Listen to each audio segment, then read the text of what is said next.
High বন্ধুরা, শুভ সকাল। কেমন আছো সবাই? আশা করছি সকলে অনেক বেশি ভালো আছো। আমরাও না বেশ ভালো আছি।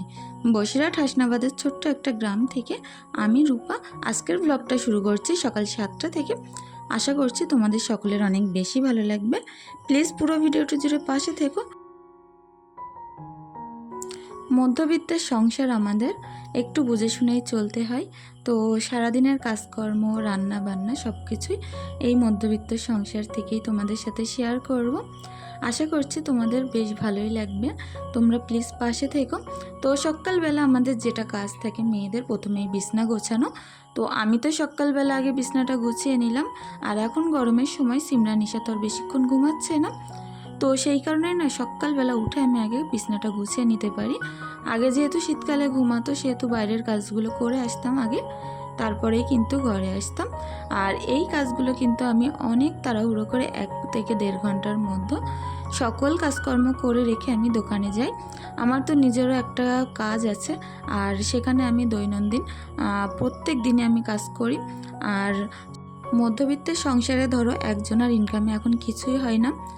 বাচ্চা কাচ্চাদের ভালো পোশাক আশাক দিতে গেলে, ভালো খাওয়া দাওয়া, আর সবথেকে বড় জিনিস যে ভালো স্কুলে ভর্তি করতে গেলে আমাদের যে মাস গেলে একটা বড় অ্যামাউন্ট খরচ হয়।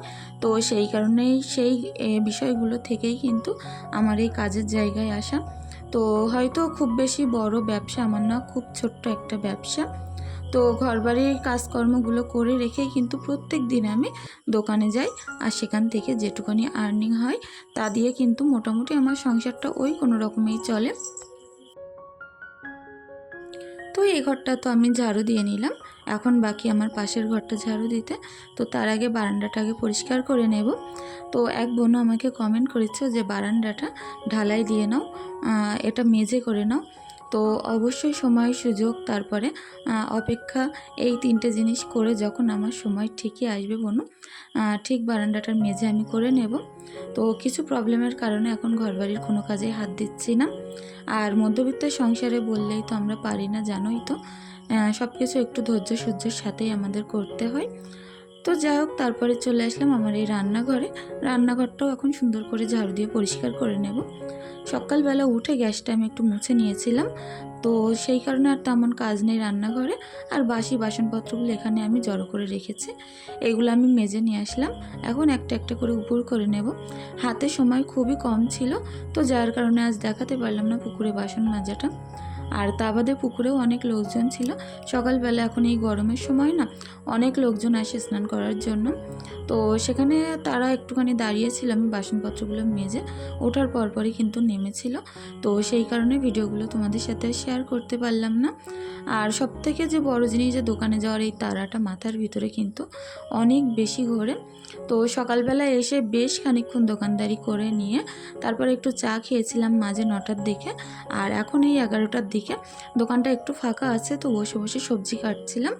বাড়ি যেহেতু যাবো সেই 2টোর দিকে, তখন রান্না করব কখন, সবজি কাটবো কখন, মনে হয় যেন পাহাড় ভেঙে পড়ে।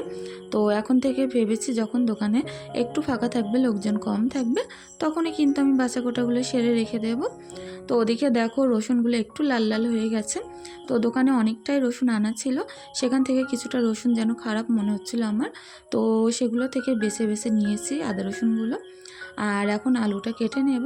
আজ করব আমি এই যে পুঁই শাকটা আছে, পুঁই শাক দিয়ে চিংড়ি মাছ দিয়ে আর অল্প কটা মৌরলা মাছ নিয়েছি, সেই মৌরলা মাছ কটা চচ্চড়ি করব। আর আমি যেহেতু চিংড়ি মাছ কোনো রকমে খাই না, তো সেই কারণে ফ্রিজ থেকে একটুখানি মাছ বের করে রান্না করে নেব। তো তোমরা অবশ্যই দেখতে পাবে। আমার এই দোকানের কাজটা শেষ হয়ে গেলে সেই 8টা-1:30টার দিকে বন্ধ করে আমি বাড়িতে যাব, গিয়ে রান্নাগুলো করব। তো সকালবেলা মাছগুলো নিয়ে কৌটোয় করে ফ্রিজে ভরে রেখেছিলাম দোকানের ফ্রিজে। তো সেখান থেকে এখন বের করে নিলাম, এগুলো এখন কেটে নেব। তো চিংড়ি মাছগুলো বেশ অনেকখানিই ছিল। আর হাজব্যান্ড, আমার মেয়েরা অনেক বেশি পছন্দ করে চিংড়ি মাছ। মৌরলা মাছও মোটামুটি খারাপ না একেবারে, সবাই মোটামুটি পছন্দ করে। কিন্তু আমি দেখেছি মৌরলা মাছ না, না ভেজে এমনি ঝোল করলে আমার যেন একটু বেশি ভালো লাগে। কিন্তু আমার হাজব্যান্ড কোনো মাছ না ভাজলে খায় না, যে কোনো দুটো একটা মাছ হয়তো খায়, কিন্তু সেগুলো একেবারে পোড়ো পোড়ো করে ভাজতে হয়, তাহলে হয়তো একটু অর্ধেক খেতে পারে। তো সেই কারণে এই মাছগুলো না আমি সুন্দর করে বেছে কুটে ধুয়ে নেব, আর যখন রান্না করব ভালোভাবে একবার ভেজেও নেব। তো দোকানের ভিতরে এক সাইডেই এখন আমি মাছগুলো কেটে নিচ্ছিলাম। এগুলো করা থাকলে কি বলো তো, বাড়িতে গিয়ে পরে আমি রান্নাটা বসিয়ে দিতে পারবো। সবথেকে বড় জিনিস, বাড়িতে গিয়ে পরে আগে ঈশা খাওয়ার জন্য, ঘুমানোর জন্য অনেক বেশি জ্বালাতন করে। তো আগে ওকে বাড়ি নিয়ে গিয়ে কিন্তু আমাকে খাইয়ে দিতে হয়, স্নানটা করিয়ে দিয়ে ঘুম পাড়িয়ে দিতে হয়। তো বাড়িতে এসে পরে আমি তো ওকে স্নানটা করিয়ে প্যান্টটা পরিয়ে দিয়েছিলাম। এত প্রচণ্ড গরম পড়ছে যে গায়ে ওর কোনো রকম জামা আমি দিতে পারছি না। তো দুধটাও আমি গরম করে নিয়ে আসলাম, আর এখন খাইয়ে দিয়ে তারপরে পাউডার টিপটিপগুলো মাখিয়ে দিয়ে সুন্দর করে রেখেই আমি রান্নার দিকে যাব।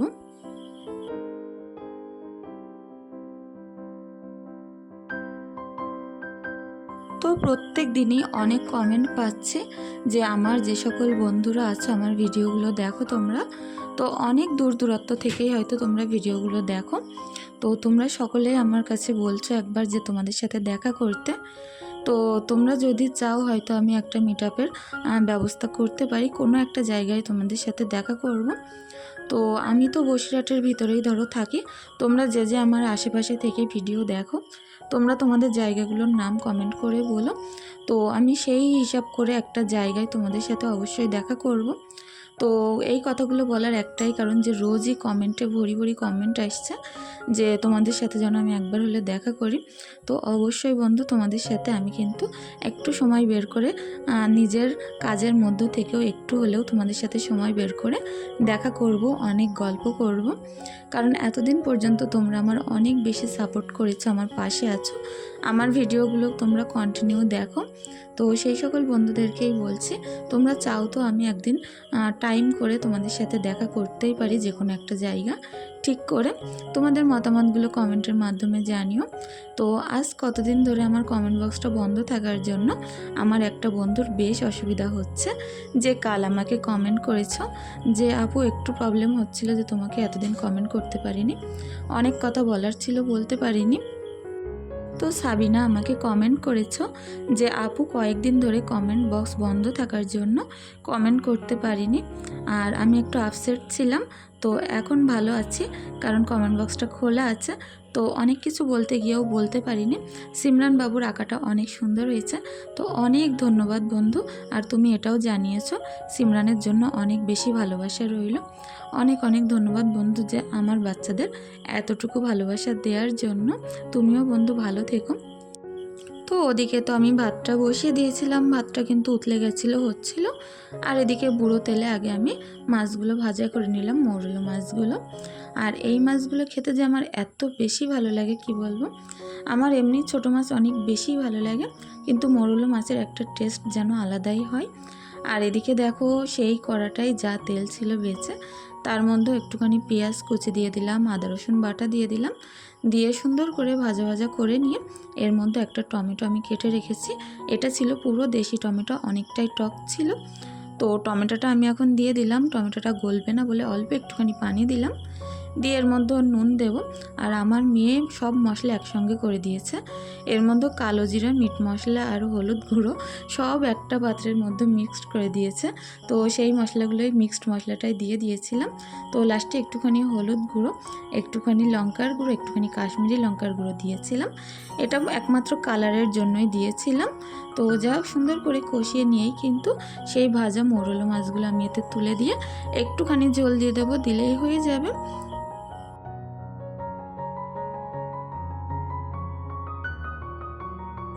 তো এরকম অল্প সময়ের মধ্যেই কিন্তু তোমরা মৌরলা মাছ রান্না করে নিতে পারো। এটা হয়তো আমার 10 থেকে 15 মিনিটের মধ্যেই কিন্তু হয়ে গেছিলো। আর রান্নাটাও বেশ অনেক সুন্দর মজার হয়েছিল। ছোট ছোট মাছ কিন্তু এরকম টমেটো দিয়ে রান্না করলে অনেক বেশি ভালো হয়।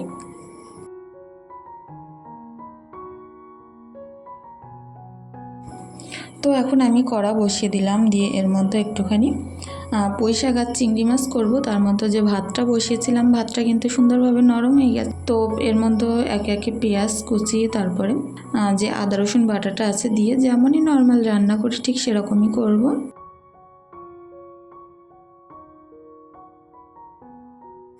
তো দুপুরবেলা যেহেতু দোকান বন্ধ করে করে আসতে বেশ অনেকটাই লেট হয়ে যাচ্ছে এই কতদিন, তো সেই কারণেই ভাবি যে একটু হালকা পাতলা রান্না করার জন্য, কিন্তু সেই রান্না করতে করতে এক ভাগের থেকে যে কখন 3 ভাগের হয়ে যায় নিজেও বুঝতে পারি না। তো অসুবিধা নেই, এখন সুন্দর করে রান্নাটা কমপ্লিট করে আমি ঢাকা চাপা দিয়েই স্নানটা সেরে আসবো। তাছাড়া আর করার কিছু নেই, সব কাজ একটুখানি কাজের মধ্যে সময় বের করেই করে নিলে কাজগুলো কিন্তু অনেক সুন্দর তাড়াতাড়ি হয়ে যায়। তো চিংড়ি মাছটা আমি সুন্দরভাবে পেঁয়াজ আদা রসুনের মধ্যে কিন্তু ভালোভাবে লাল লাল করে ভাজা করে নিয়েছিলাম, একটু গোলমরিচের গুঁড়ো দিয়েছিলাম, আর যেমনই নর্মাল মশলা ব্যবহার করি সেরকমই দিয়েছিলাম। আর তার মধ্যে কিন্তু পুঁইশাকগুলো চাপিয়ে দিয়েছিলাম অনেক কষ্ট করে, কারণ অনেকটাই পুঁইশাক ছিল, সেই তুলনায় কড়াটা অনেক ছোট হয়ে গেছে। আর এখন দেখো আস্তে আস্তে আস্তে আস্তে এটা কিন্তু কমে আসছে। তো রান্নাটা হতে থাক, তার মধ্যে আমার যে ছোট্ট ছোট্ট মশলা কোটোগুলো কিনেছিলাম, তো সেগুলো এখন সুন্দর করে ভর্তি করে নেব। আর আমাদের মেয়েদের কিন্তু যতই কোটো কাটা হোক না কেন, সেই কোটো কাটা রান্নার সময় গিয়েই কিন্তু মশলার কোটোর কম পড়ে। তো সেই কারণেই ভাবলাম যে মশলাগুলো রাখার কোনো জায়গা হচ্ছে না, সেগুলো আবারও এই ছোট্ট ছোট্ট কৌটোর ভিতরে রেখে দিই, এতে করে হাতের কাছে রান্না করতে গেলে পাওয়া যাবে, অনেকটাই বেশ সুবিধাই হবে। তো তোমাদের সাথে কথা বলতে বলতে দেখো পুঁইশাকের ঝোলটা কিন্তু মরে এসেছে। আর এখন আমি সুন্দর করে কষিয়ে নিয়ে একটু বেশি করে জল দিয়ে দেব।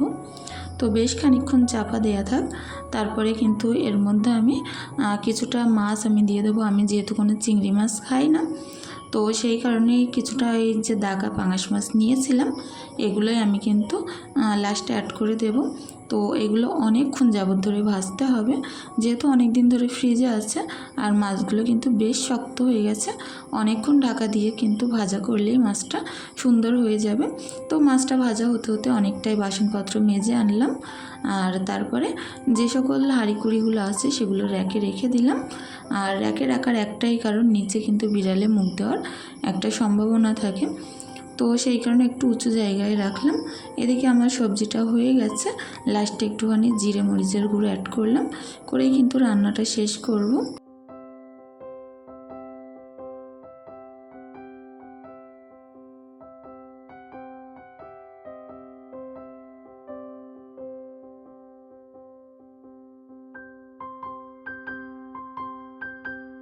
তো রান্নাটা শেষ করে এখন যাব আমি ভিজে জামা কাপড়গুলো মেলে দিতে।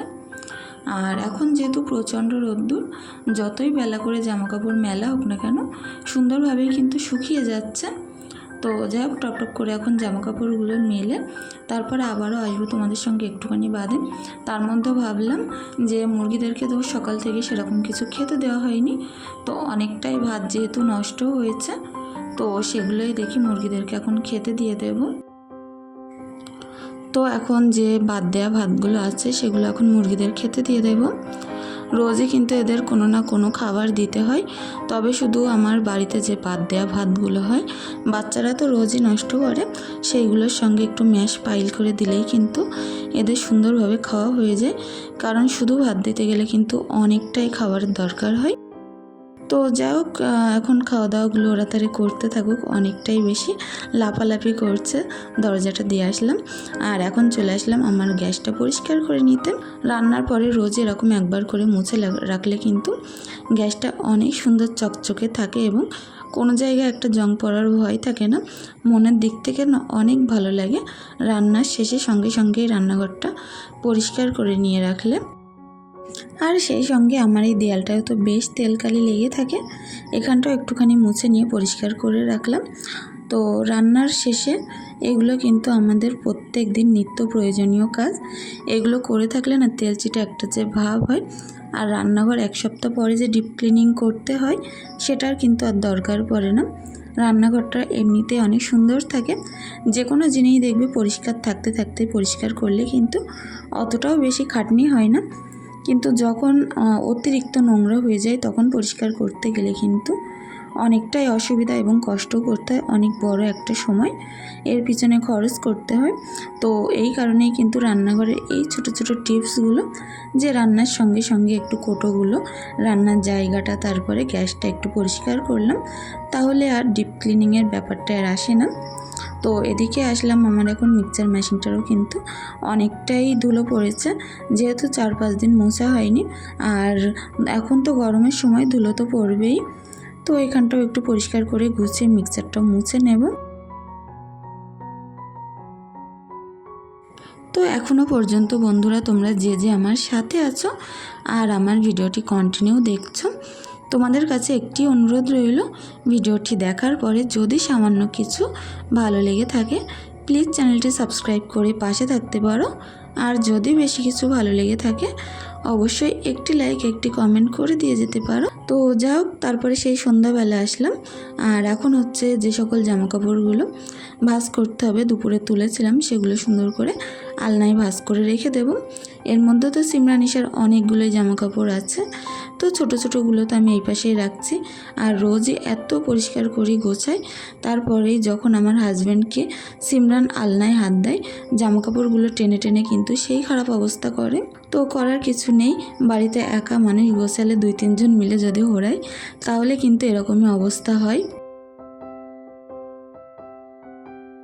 তো আলনায় না বেশিরভাগ সবগুলোই আমারই জামা কাপড়, আমার নাইটি, আমার ওড়না, আমার শাড়ি। আর সিমরানিশার তো ওই পাশে অল্প কটাই ভাঁজ করা আছে, ওদেরগুলো যেহেতু বাস্কেট বাস্কেট ঝুড়িতে করে রাখা হয় সেই কারণে কিন্তু আলনায় রাখা হয় না। আর হাজব্যান্ডেরগুলো তো প্রচুর হুড়োই, আলনায় রাখলে একটা জিনিস খুঁজতে গেলে সবগুলোই নামিয়ে ফেলে, তো সেই কারণে হ্যাঙ্গারেই রেখে দিই, ওরগুলো আর আলনায় এখন আর ভাঁজ করে রাখি না। তো সেই কারণে এখন হয়তো বলতে পারো আলনাটা একটু গোছানো থাকে, অতটাও নোংরা হয় না। আর তারপরে এই ঘরটার অবস্থা দেখো, দুপুরবেলা যে প্রচণ্ড গরম পড়ছে, আমাদের যে ঘরে খাট দেওয়া আছে ও ঘরটাই ভালোই গরম লাগে, যেহেতু দুদিক থেকে প্রচণ্ড রোদ্দুরের তাপ আসছে না, ওই কারণে ঘরে শোয়া বসা যাচ্ছে না। আর এখন দুপুরবেলা রাত্রিবেলা এই ঘরেই শোয়া হবে, যখন বেশি গরম পড়ে তখন কিন্তু আমরা এই ঘরটাই শুই। এই ঘরটা না অনেক ঠান্ডা, যেহেতু ওপাশে একটা ঘর আর এপাশে রান্নাঘর আর বাথরুম, মাঝখানে এই ঘরটা, সেই কারণে কিন্তু দুদিকের দেয়ালে কোনো রকম রোদ্দুর পায় না। আর পিছনের জানলার ওদিকে তো বড় বড় সৃষ্টি গাছ লাগানো আছে, সেই কারণেই কিন্তু এই ঘরটা এত ঠান্ডা। তো যাই হোক, এখন এই ঘরটাই আজ 2-3 দিন দেখা যাক থাকবো, যতদিন গরমটা একটু না কমে। তো আমি যখন কাজ করি ঈশাও কিন্তু আমার সঙ্গে এরকমভাবেই কাজ করতে লাগে। তো বাচ্চা কাচ্চাদের এরকম অভ্যাস কিন্তু ভালোই, একেবারে খারাপ অভ্যাস নেই এগুলো, আমিও কিছু বলি না। তো যা হোক বন্ধুরা, আজকের ভিডিওটি আর হয়তো বেশি দূর বাড়াতে পারবো না। তোমাদের কেমন লাগলো প্লিজ তোমাদের সুন্দর মতামত কমেন্টের মাধ্যমে জানিয়ে যেও। আর আজ চেষ্টা করব কমেন্ট বক্সটা যেন বন্ধ না থাকে, কেন যে বারবার এই অসুবিধাগুলো হচ্ছে আমি বুঝতেই পারছি না। আর বিকালের কিছুটা বাসন ছিল, সেগুলো দেখো আমি মেজে এনেছি, সবগুলোই র্যাকে উপর করে দিলাম, কিন্তু এখানে জায়গাই হচ্ছে না। আর এখানটাই দেবো, বড় বড় জিনিসপত্রগুলো উপর করব। তারপরে এখন একটু চা করব, করে সিমরানকে নিয়ে যেহেতু পড়াতে বসাতে হবে, সন্ধ্যাবেলা একটু টুকিটাকি খাবার তো দিতেই হয়, তো আমার জন্য চা করে নেব। আর দেখি ওদেরকে একটু মুড়ি দেওয়ার চিন্তাভাবনা আছে, মুড়ি বিস্কুট, তবে দিলে হয়তো খাবে না, আমি চা খেলে ওদেরকেও দিতে হবে। ঈশা তো খায় না, প্রত্যেক দিনই নষ্ট করে, কিন্তু তারপরেও দিতে হয়। তো যাই হোক, 3 কাপে চা করলাম, করে বিস্কুট নিয়ে নিলাম।